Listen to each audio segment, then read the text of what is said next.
Why teens show up angry at school. Let's talk about it. Real talk. So your teen walks into school angry, already on edge, and before the first bell rings, they've already been labeled as a problem. So, but what if I told you something? They're not just mad, but they're really dealing with something. And school is actually the one place it spills out in. So in this video, we're actually going to dive a little bit deeper, and we're going to go in and talk about some of the things that causes students to come to school angry. It goes deeper beyond the eye rolling, the attitude, and definitely what is causing this. So let's take a look at this. Unseen stress and pressure. Academic performance, peer pressure, family expectations, and social media all weigh heavily. Let's take a look at the academic performance part of this. So many times, students can become stressed, overly engaged, overwhelmed because of family expectations. Because we all, as parents, want our students to do good. But when we start to talk about the peer pressure, sometimes, depending upon the circle that your child is hanging around, it could be, you know what, they don't want to be left behind. So you know what, they want to be in honors classes. They want to be in AP classes. But sometimes strategically, are they really there? Everybody has the great potential, but sometimes we have to work harder than other people. So maybe they're like stressing, saying, you know what, I don't want to go in regular classes. I just want to be with my friends. So they enroll themselves into an AP class, okay? Here comes the pressure. Once they get inside of that class, they didn't realize what they've signed up for. So things begin to get a little harder as the year progresses. And they don't want nobody to know that they're struggling. So if you have that parent that's involved, here comes the parent expectations of saying sometimes, you know what? Don't enter into my house with an F. I really don't want you coming in here with a D, but a D is better than an F. So quite naturally, here comes this expectation in this teen's mind saying, oh God, mom and dad said, hey, I better not come home with an F. Definitely. And they really don't want me coming in here with a D. But what have you done to discuss the academic performance in place of setting this bar so high where it's stress, it's causing a lot of anger, it's starting to cause confusion within your household? Have you asked questions? Have you gotten involved in the education part with it? Have you reached out to your child's teacher? Have you emailed to see if tutoring is going on after school? Does your child need a personal tutor? So all of those things start to play an important factor on that academic performance and stress. And then that family expectations. And then social media. Social media is definitely weighing heavy on our teens. They cannot put those phones down. I'm an educator and I just look on a daily basis. I teach high school. So look, I look at this and say, hey, the phones are their lifelines. They can't put these phones down. And then they're all on social media, trying to mimic what they see on social media. So that's a lot of peer pressure, a lot of unseen stress and pressure. Then let's look at a lack of control and autonomy here.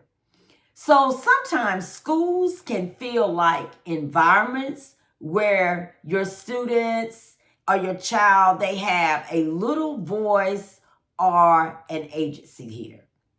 So they feel like they're able to lash out, and they feel powerless, or sometimes they feel unheard.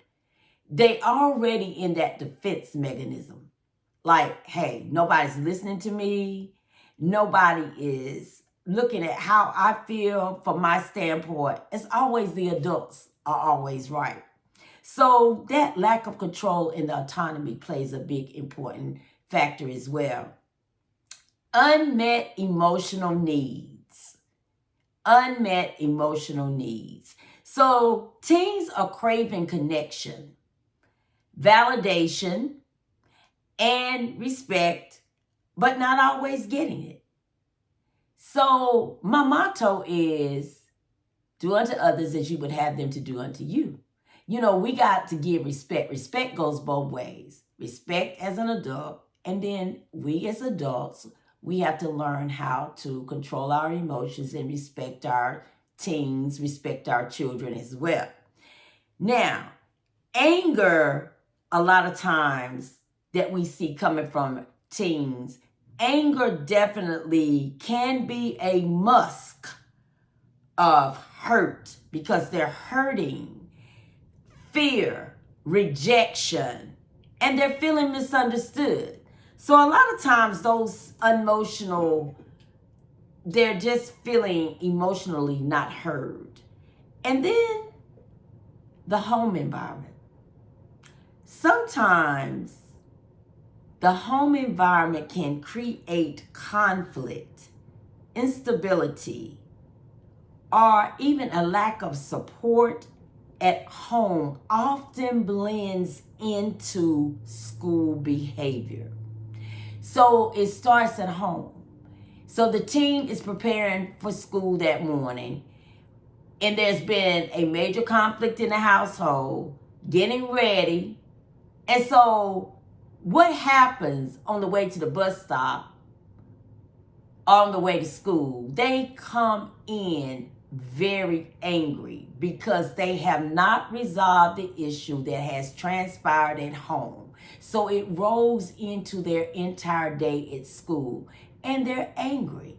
And what do? They take it out on the person that's next to them, that they don't fear intimidation by just lashing out and not understanding why they're really lashing out, because they haven't even gotten to the root of the problem. Teens also may be coping with more than we realize. They even walk through the doors with a backpack on their back, with a shell as hard as a turtle shell. They're just really just sitting there daydreaming. They don't have anyone to express their feelings. And then sometimes just the mere fact of someone saying, hey, how are you? What are you feeling? But the thing that they have to do, they've got to feel comfortable that they can really trust you and unload and let you know and get into that secret space that they're holding within their heart. Negative labeling and conflicting, and negative labeling and discipline. Now, that negative labeling, students often feel judged or punished without efforts to understand them.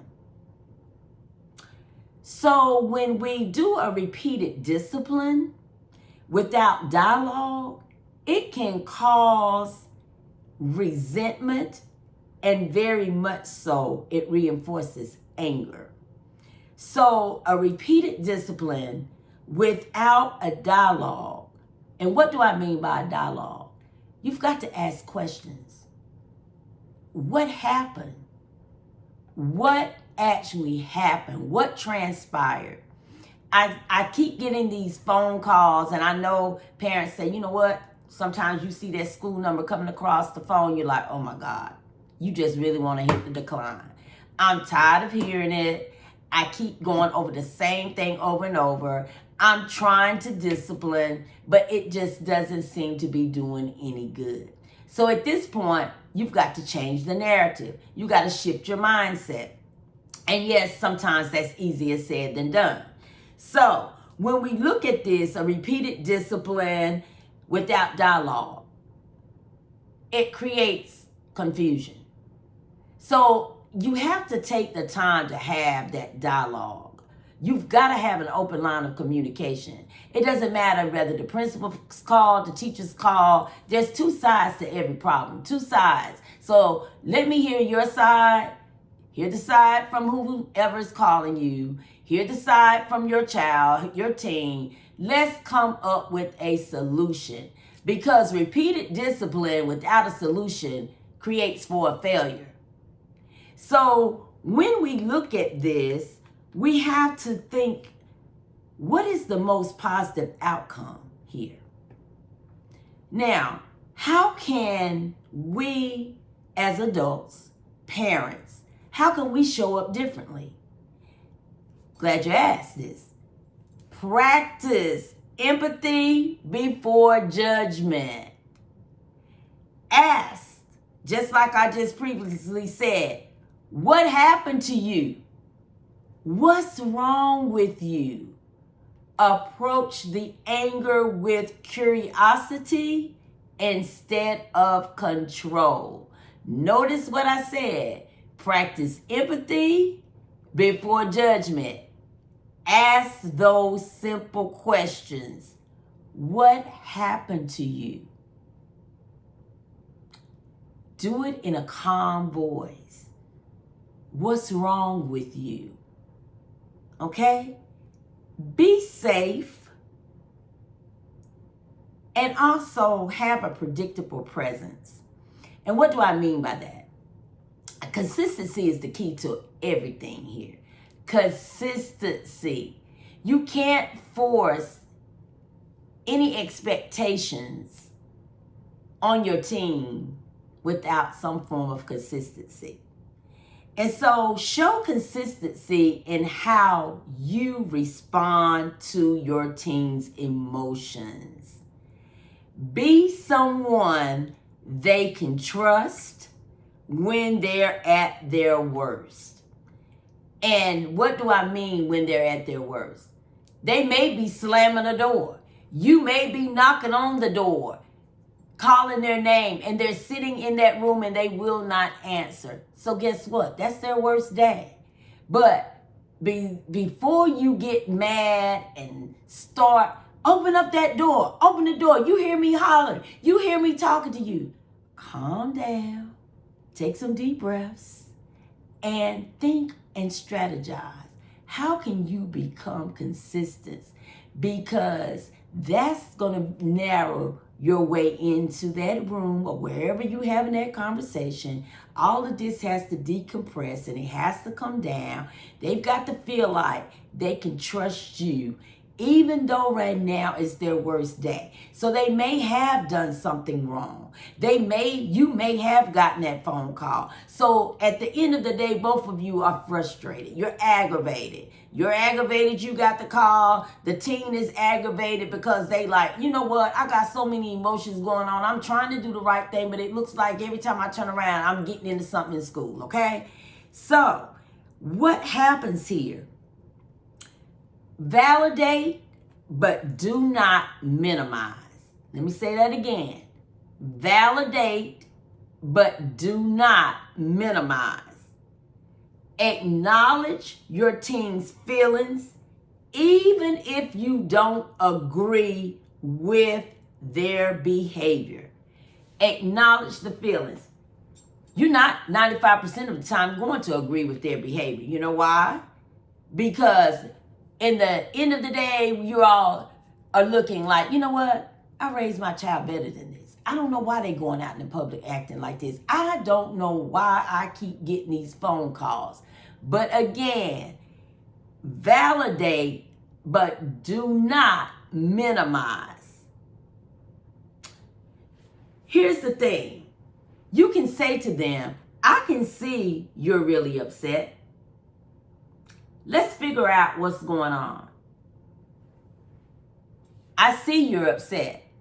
But if you don't talk to me and we can't come up with a solution to this problem, why you're so upset, why does this repetitiously keep going on over and over and again, then guess what? Tomorrow, God's will, you wake up, get dressed for school. I'm on my way out the door to work. Guess what? By 10 o'clock, I'm getting that same phone call. We on that same path again. So you're tired and I'm tired. So now let's come up with a solution. Why is this continuously happening? Let's figure out what's going on. So it takes a plan. You might have to write down some things. And you're going to have that listening ear. Don't try to overtalk each other, but just sometimes listen to maybe why they are feeling this way. And then you come with your point of view and say, hey, you know what? Can we look at it and can we try some things? Can we take a different approach here? Throw out some ideas and let them throw out some ideas. And then when you end that conversation, end it like this.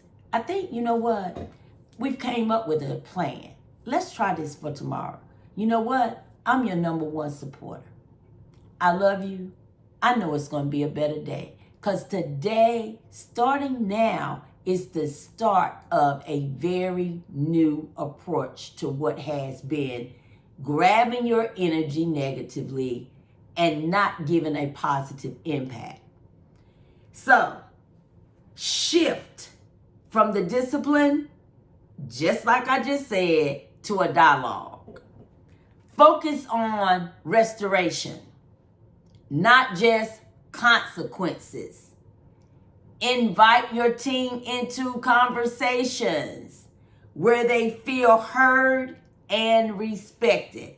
And the number one thing I want to say is focus on restoration. Not just those consequences, because guess what? They start to bring that negative energy. It starts to bring that negative impact, and then you start to feel overwhelmed all over again. Now, model emotional regulation. What do I mean by that? As a parent, as an adult, anyone working with teens, anyone working with children, educator, we got to model emotional regulation. Sometimes it's hard to model emotional regulation because when you're already in your feelings and you're like, oh, what am I going to do?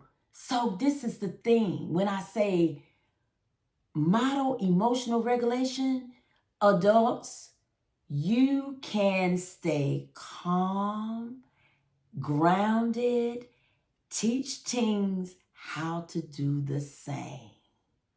Sometimes we may have to just inhale, exhale. You know what? Before you approach this problem or this situation, you may have to just step away for a moment. Step away. Step away. You probably had a hard day at work. You're tired. And then you come in and you got to face this. And the teen already with an attitude. So you know what? We're going to walk away for just a moment. But guess what? Just because I'm stepping away does not mean I'm not going to address it. Because when you leave things unaddressed, the problem just what? It keeps escalating. So it has to be addressed. But it's a way to address it. So at this point, your tone, your body language, and patience go a long way. Patience go a long way. But that body language and that tone says it all. So remember this, the tone that you use, if you're going in screaming, hollering, slamming things, why are you doing this again? Guess what? You've already got a closed heart, closed mind, turning the head. I'm not listening to this. So we've got to find a way, even in the midst of it all, to regulate these emotions. Now, build relationships, not just rules. Build relationships and not just rules. Connection is a better motivator than compliance. Let me say this again. Connection is a better motivator than compliance. Get to know their story, what they love, what they fear, and possibly, maybe, what they even dreamed about. What do I mean about that, dreamed about? What is your